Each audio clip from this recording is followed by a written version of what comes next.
Welcome back to Woodturning with Dick for part 2. If you haven't seen part 1, go to the description and watch that first.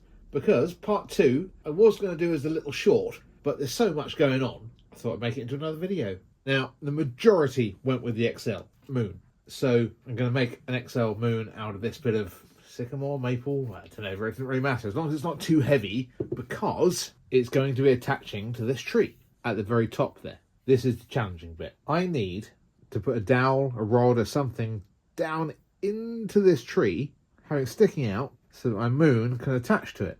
Now this won't fit on my drill stand. Don't think. Hang on. Yoink. That's a fat no, unfortunately, which means I'm going to have to do it by hand. Now, rather than a wooden dowel, I'm going to use a new bolt with a nice thread on it, which is 8mm to go in my 8mm hole. Cut the head off.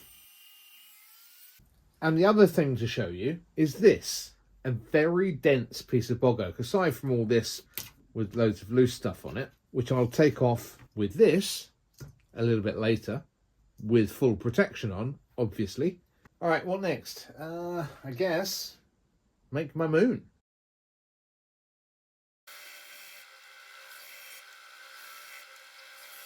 I nearly forgot the hole in the side.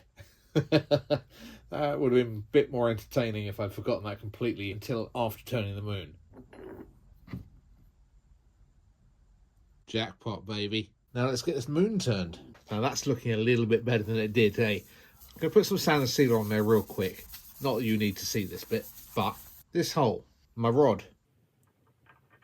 I don't know if it's going to come across well enough on the camera. Where this tree meets this bit of wood, I can see metal, and I don't want to see metal. You won't notice it that much because it's going to have champagne gold on the moon, but still, I think we make a little dent in this bit here with the Dremel, we can lose the sight of that rod.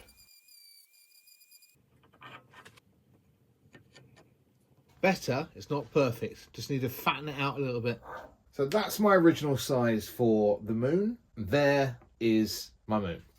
Not bad, eh? Now, I know it's a beautiful piece of wood, but it's going to get covered in champagne gold. I've made this temporary stand for Lenore so she can gild it easier, because I'm nice like that. You see my trees? Nice graduation of size. I've selected this one to be the one for the moon. So let me show you what this is going to look like on here. And I am so pleased. Hopefully you can see that. Then we're going to have a little lady at the front. So here she is.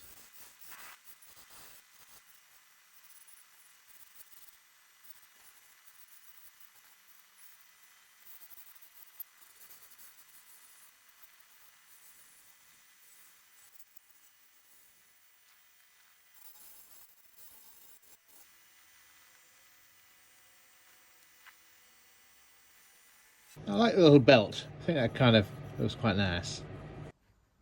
I put her onto a little plinth to make her easier to handle for gilding, because Lenore's going to gild her as well. But there she is, looking up at the moon. Now all I need to do is work out where the rest of the trees need to go, and we can start drilling down into this, drilling through from the other side, screwing into the bottom of these trees and putting them all in perfect place before then ripping this apart with this. Fun! I've decided where I want my trees. And these various points here, I don't know if you can see, there's a picture of a flower there, and there's a picture of a sausage there, a star, and a pig. Looks like something out of Looney Tunes. And they correspond to the bottom of the trees. It's a way of helping me remember which is where. Now I'm going to drill down through, you'll see why in a little bit. There's our trees. No, they're not the trees, they're the screws, duh. But I want a little bit more thread than that, holding the tree. So I'm going to bring it all the way, almost up to the very, very end of the thread. So I'm going to sink this screw about so far into this piece of wood. That's obviously for my lady. Duh. Just sounded that to 180. It's the bottom. No one's ever going to see the bottom of this piece. But, you know me, I like things nicely finished. I'm going to put some of these nice feet. Now for the top. Let me try and explain this with my BBC Radio 2 pencil. Thank you, Sarah. And there's the bottom of my tree. Shortly after the next step, I'll be using this, and I'm going to try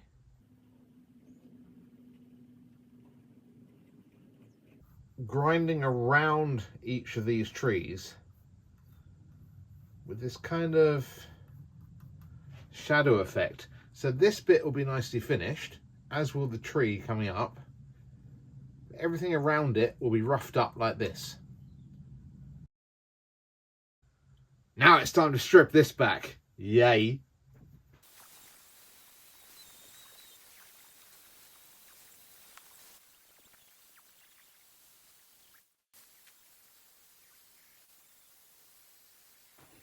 Well, this is all going really well at the moment. I've got that lovely bit up there, lovely and solid, nice natural, very covered in dust at the moment. I was tracking up here, and I think I need a better method of keeping these areas free. So I put a load of tape on, I put my trees on each one, measured, drawn around them, and then I just need essentially a guide to go with it. There we go. So effectively an eye. Now that's what I'm talking about. There's my eyes, the shadows either side of the tree kind of thing. Just an area that is going to be left unmanipulated.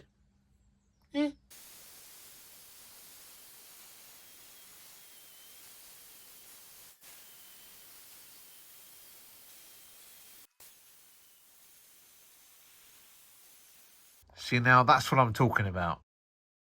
You can see her kind of entering or lost in the woods, the rough ground around her, and then we're going to have nice smooth patches where the trees join each other. Join the, you know what I mean. Like a little shadow just in there, look. Cool. So I'm doing quite well. I've ground all this back, all the top surface around my, for want of a better word, eyes. I've sanded the ends. I put 6 feet on the bottom. Sanded this end as well, put my mark on it. A quick coat of wax over the whole thing, just like this. That wax over the bark and over the wood here really does bring out the age of the wood.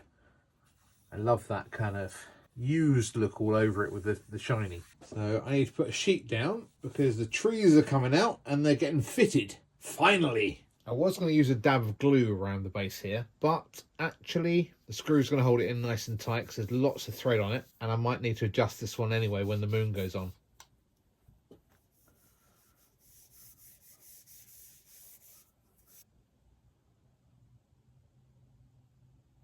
Certainly getting there.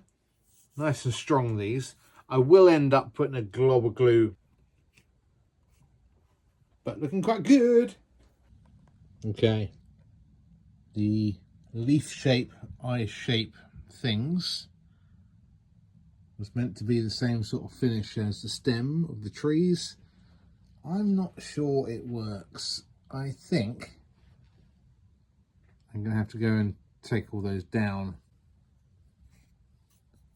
so they come almost very much to the edge of this. Get rid of all these flat spots at the front, the sides of the eye, if you like.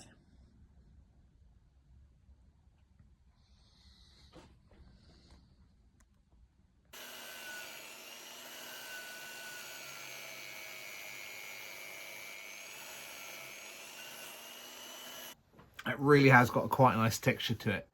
Right, put my trees back on, I guess, and go and see how Lenore's getting on with my moon and my lady. There we go.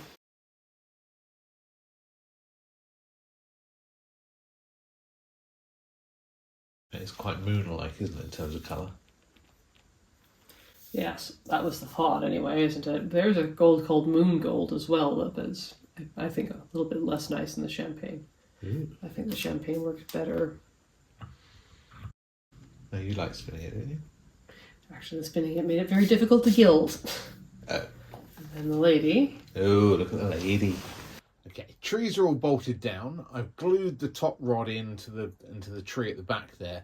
The only tree that isn't glued down is the one at the back, as I mentioned earlier, in case I need to move the moon around. All right, let's get my lady put into place, I think. Ooh, now for the moon. Are you ready?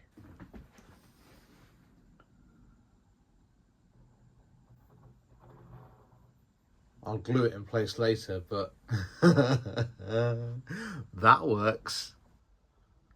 Yep, I think that one will do very well.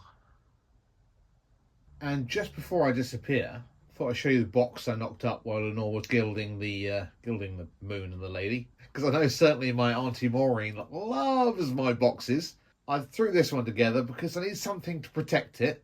So I put some guide rails in. There's little spongy bits at the bottom. And my trees and my moon simply go in and land in there just like that. And that slides on top and everything is nice and safely protected. Hope you enjoyed the video and see you all again soon.